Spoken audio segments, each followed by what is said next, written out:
बिस्मिल्लाहिर्रहमानिर्रहीम। मेरा नाम इफ़राहीम अब्बासी है। मैं रावलाकोट आज़ाद कश्मीर से तल्लुक़ रखता हूँ। गुज़श्ता 3-4 हफ़्ते से मुझे L4, L5 और S1 में डिस्क ब्लज हो गया था और उसके लिए मुख्तलिफ़ हॉस्पिटल्स में मैंने चेक करवाया और डॉक्टर ने मुझे मशवरा दिया था कि आप इसका ऑपरेट करवा लें। तो मेरे एक भाई हैं, कहीं बाहर होते हैं मस्कत में, तो उन्होंने मुझे कहा कि आप CPT में चले जाएं, तो वहाँ आपको इसकी बेहतर ट्रीटमेंट मिलेगी। तो मैं उसकी एडवाइस पे यहाँ आया हूँ। तो कल आया था और आज दूसरा दिन है मेरा। तो आज तकरीबन मैं अपने आप को 70% जो है वो बेहतर समझता हूँ।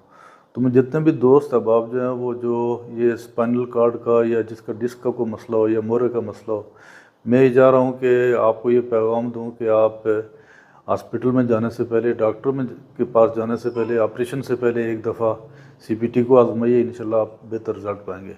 बहुत शुक्रिया।